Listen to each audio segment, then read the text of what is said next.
All right, everybody, welcome back to another episode of Hook the Line. Today we got a very special episode for you. Instead of doing our normal initial reaction to some of these games, we're going to do our top 10 of the week. So we're doing power rankings. We're going to go through Yusko's top Yes, 10, my sir. top 10, compare them to the AP poll, what we think, kind of a check-in point halfway through the college football season. How are you feeling, Yusko?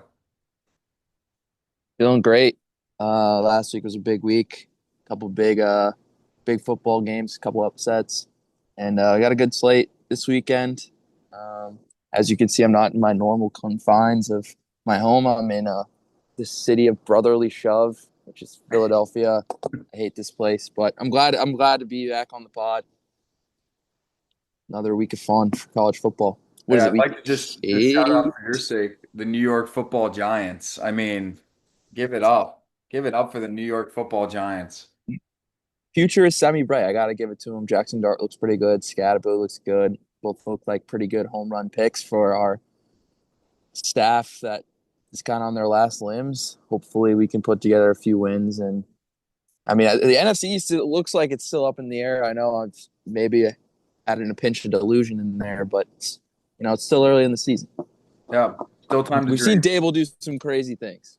Exactly. So Still time to dream right now. And you're right about the city of Brotherly Shove. I mean, they tried to do that, what, four times in a row on the goal line. I mean, it's just a little ridiculous. So I was happy. I I think hate most of that team America so was much. happy to see you guys win on I Thursday. hate that team so much.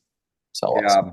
And then speaking of the college football slate we had last week, yeah, we had some big games. We went over Ohio State, Illinois, Michigan, USC, which USC completely shut me up last week.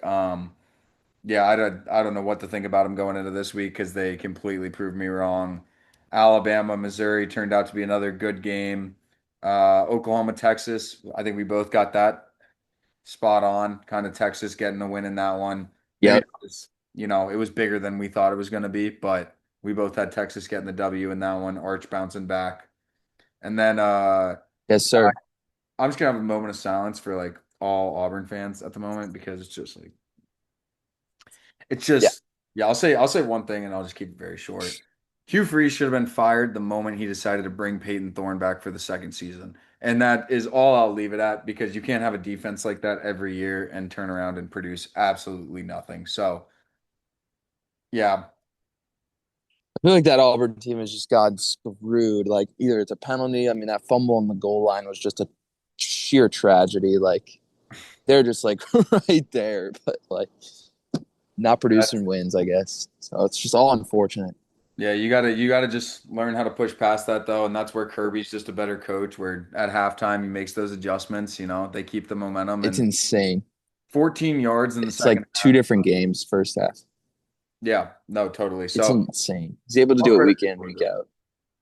Yeah, all credit to Georgia there. I mean, they really showed up. They showed out, and first half, Auburn really looked like they looked like a new team, different team. And then I was at that game. The second half, there was absolutely nothing to cheer about. I mean, Georgia just ran all over us. They pushed us around, and then defensively, they just ate Jackson Arnold up, which seems to happen late in every game now. So, seems like talk about the same thing over and over again. But Yeah, unfortunately we do.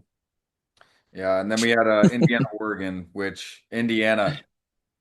Yeah, we're really gonna have to talk about Indiana today because we're doing the top 10. So I'll see where you put yours. I've got them in a different spot than the AP, but Yeah, we'll get into the specifics. yeah, so interesting. So with that being said, we're gonna keep this episode maybe mainly a little bit shorter than the other ones. So this is just gonna be our top 10 rankings, and we'll jump right in. Do you want to start or do you want me to go ahead and lead off? Um, I can start. I got a little bit of a bold one. I All think right. a better way to put this is maybe power rankings instead of my top 10 because people are just going to be like, well, what are you on about? Yeah, and just to clarify, So, the way we'll do this is you'll run through your top 10, you'll go through your whole 10, you'll talk about yours, and then we'll go and do mine. So we know no back and forth kind of. I'll let you go and do side of it. So, all right. All right. So, obviously, there's a clear number one team. I've been preaching them like a glazed donut the whole year. And that's the Ohio State Buckeyes. Those guys just don't know how to lose. They've just played complete football games through 7 weeks now. It's just incredible what they're able to do against any opponent.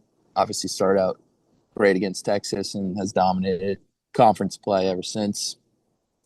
And then my list gets a little weird because the AP pool has all of your 6-0 teams that deserve to be probably in the top 10, but that's where I'm going to differ a little bit. And I'm going to kind of get a little weird. Now rock the boat. So Let's see coming it. in at number two, I'm giving the Alabama Crimson Tide, the number 2 team in the country. I think that they've looked like a different team since that first game. I know Tommy Castellanos kind of chopped them up week 1, but that's gonna happen to a lot of teams that are going through a lot of change through spring ball and fall camp. You kind of get punched in the mouth, especially with a underappreciated team like Florida State. But the way they've been able to bounce back, take down Georgia and Athens, and carve up Missouri, I just kind of love them, to be honest with you. I don't know if it's Ty Simpson, if it's their ability to just like dominate the line of scrimmage. They throw Caden Proctor in at fullback and wide receiver. That guy's, I mean, it's just unbelievable. They just find ways to win. And yeah, I got to give them the credit. I know 2 is probably a little high, but I'm going to give them their flowers. And with that, number 3, I'm going to give to the other counterpart, the Georgia Bulldogs, number 3. I think that this is another team that's, one-loss team. I mean, they lost to a good Bama team. They've played really good football. I mean, last week, obviously, we just referenced it, but the ability to come out in the second half and play a different game and dominate is kind of just so hard to do, and kind of is just what sets Kirby Smart apart from a lot of the coaches in college football. So I'm going to put them 3. I know that's probably controversial, but when we're looking at a sheer power ranking standpoint, you're going to take them over a large majority of these teams, right? And I think they're going to come out and prove why I'm right this weekend against Ole Miss, who has no business being in the top 10. They're not even on my list. I'm not even going to talk about them. So with that, those are the top 3. And then now I'm going to put the Indiana Hoosiers at number 4. I think that this is a well-run football program. I know it's kind of crazy for me to say as a Purdue alum, say it every week, but this just looks like a completely different football program ever since Cignetti took it over. Just been able to put together some impressive wins, impressive performances. Fernando Mendoza and that offensive line just look really good, and they just find ways to put points on the board and really don't make a lot of mistakes, which is really hard to do. They put together a really impressive performance in Eugene this last weekend, which is why I have them in the top 5, and I think they deserve to be. I think they are in AP as well, obviously, so that's where we'll agree. And then number 5, I have the Miami Hurricanes. Obviously, they're 2 in the AP, and I see every reason why. I just think they kind of get a little bit more of a pump up from the AP just because, listen, I think that Notre Dame win was impressive, right? But that, like I said, with Alabama, you caught Notre Dame in week 1 where they're changing a lot of things that goes on in the offseason. And then their other wins are South Florida, Yeah. and then Florida State, I guess, who has yet to win a conference football game. So, I don't know. I just think they're a little bit pumped up, inflated. And I'm still going to give them their credit because they are a top 10 football team, but I'm going to have them in at number 5. Actually, they're top 5. So, yeah, I think that checks out. I think that's valid. And then going into 6, I'll put the Oregon Ducks, another team I've been glazing the shit out of. But got to bump them down after that IU loss. I think it's an okay loss. I know Lanning's going to be pissed about that one, but IU kind of came in with a good game plan to take them down, but I don't really see them losing another game this year. I think they'll be just fine. And it's a good loss to build off of because that's a good football team that they lost to.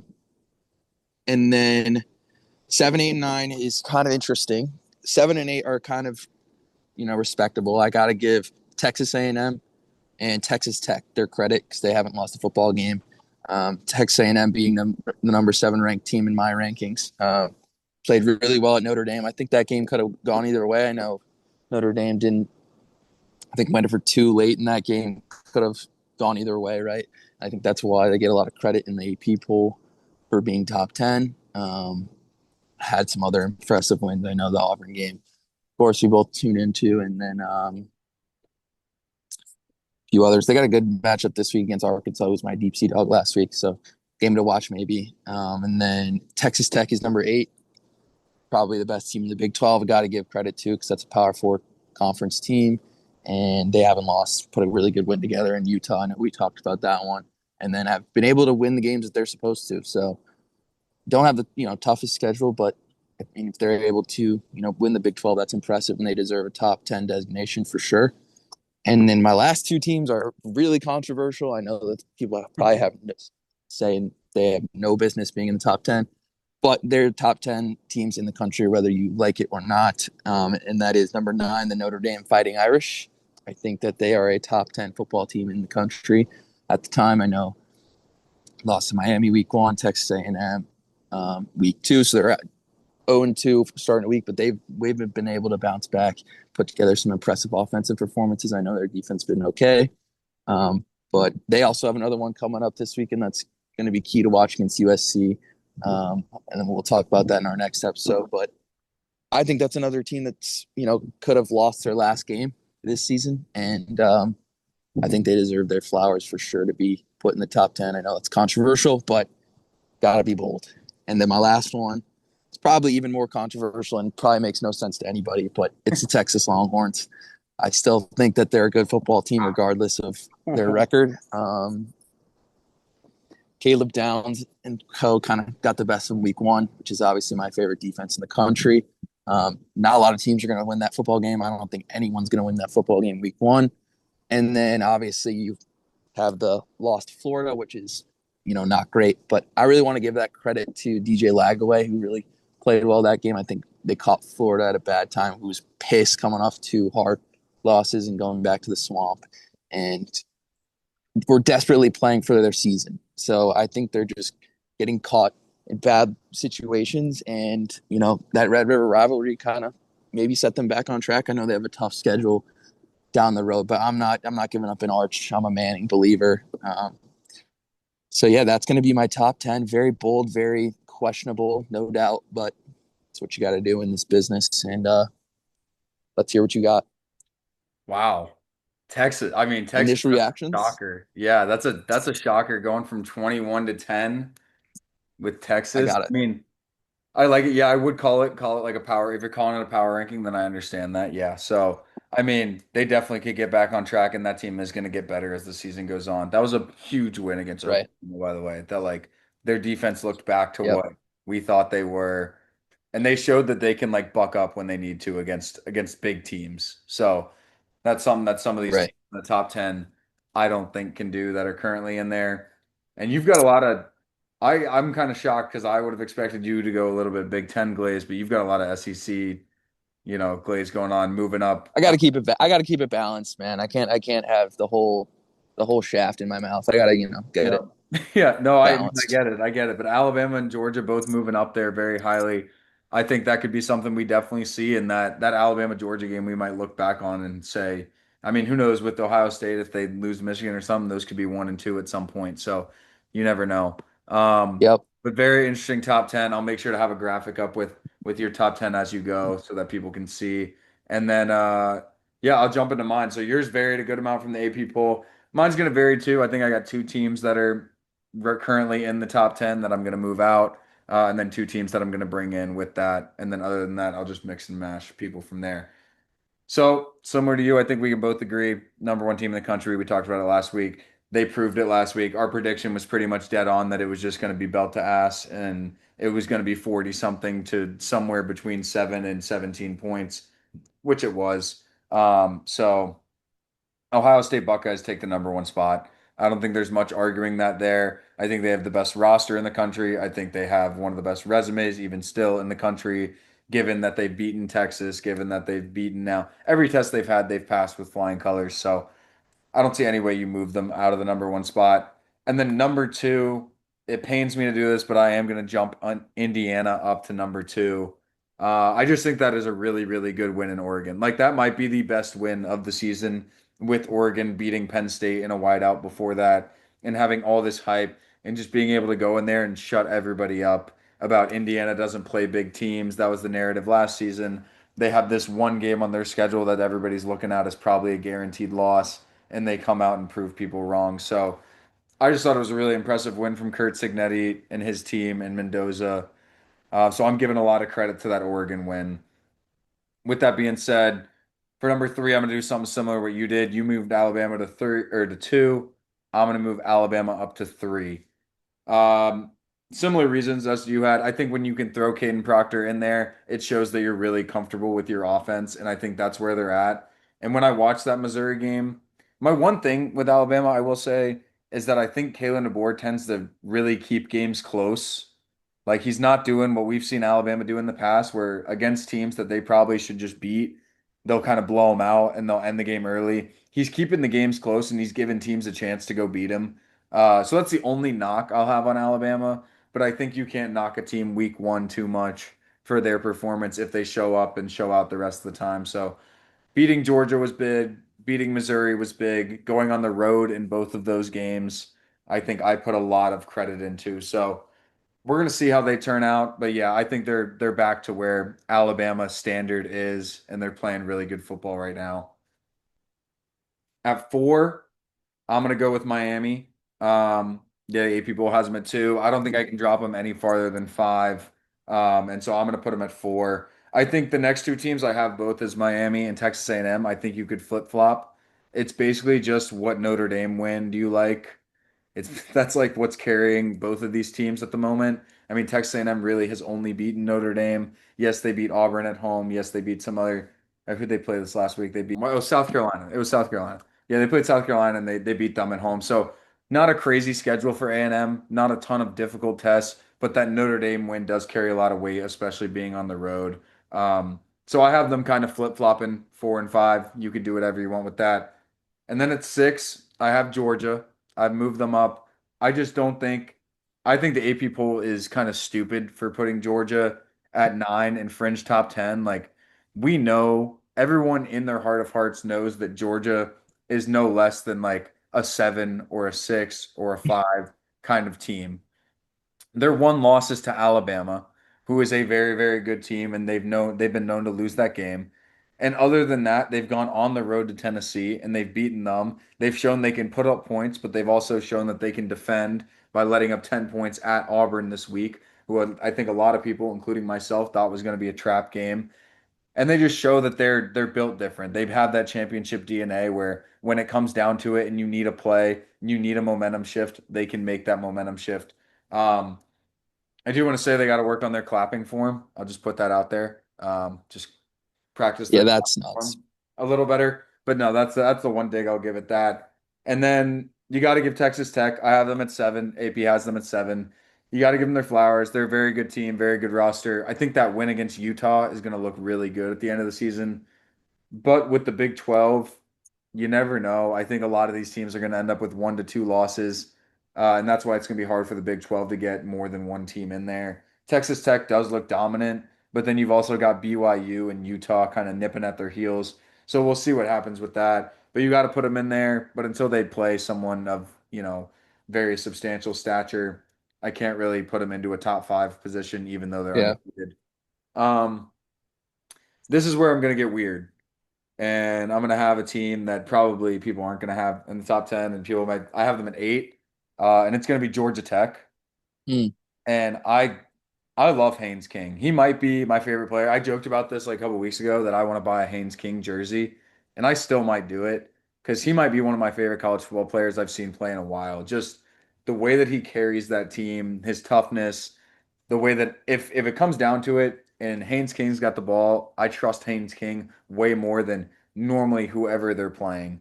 And so they're going against Duke this week and they're going on the road and they're plus money.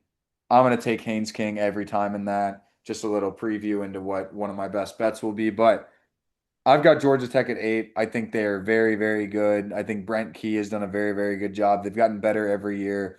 I think we all should have seen this coming last year when they took Georgia to eight overtimes. And now we're really getting to see this offense kind of pour it on.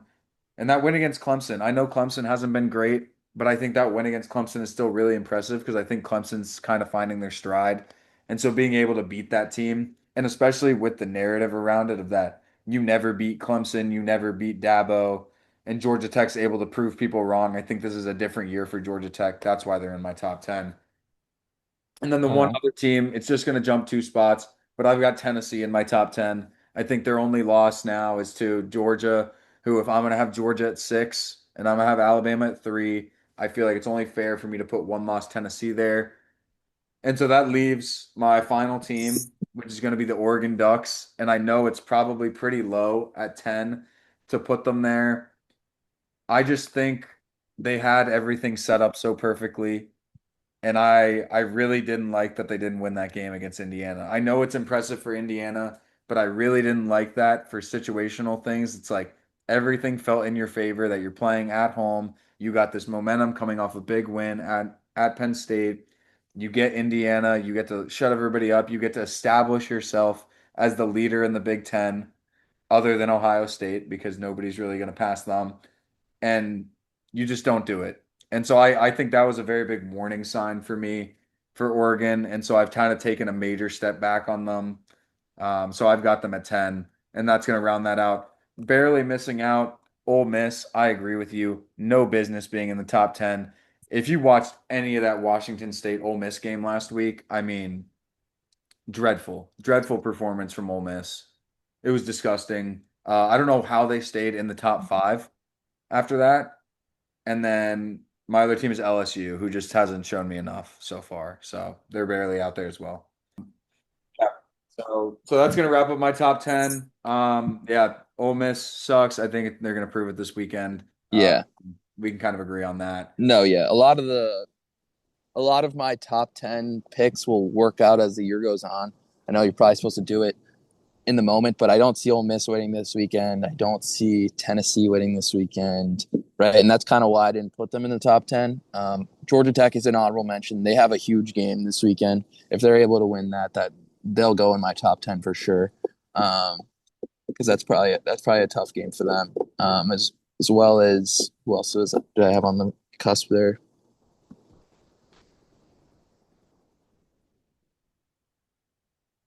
OU also another Mhm. big game this weekend. Didn't love the way they showed up. I know Mateers hasn't been playing, so I'm going to give them a grain of salt. But if he's able to heal, get his hand back ready for the rest of the season, I'll have more confidence in them. And yeah, Yeah. I'm excited for this weekend. We'll talk next episode about our game breakdowns because I think this will be a week where that'll tell us a lot about where everybody stands, and it's a big weekend for the SEC in specific. Yeah, you got a triple header there with those games on the SEC, and then you Yeah. also got the Holy War going on. We can't forget about with BYU and Utah. And I think if BYU wins that game, they start to get talked about as maybe getting into the Yep. top 10 or around fringe there, just being undefeated. My three teams that I wrote down are if LSU can prove it, Notre Oh Dame yeah, and can LSU. prove it, and then BYU if they can prove it. Those are my three that can climb into the top 10. Yeah, I forgot about LSU. That's a big one. They got a huge game this week, which we'll talk about. Yeah, they just haven't shown me enough, and they don't really have an established win. And then that loss to Ole Miss, I think, is going to really hurt them in the end because I think Ole Miss is going to get exposed at some point. So Right. yeah, so that's our top tens. I hope you guys enjoyed just a quick little segment right here. At some point later on, we will do our full college football playoff bracket prediction, which is going to be a lot of fun as well. But for now, we're going to leave it at that, and then we'll go and do our Friday episode soon, which is going to be our best bets, our predictions, and our game previews for the slate coming up this week. So hope you guys enjoyed, and we will see you guys on Friday. Yes, sir. All right. Peace.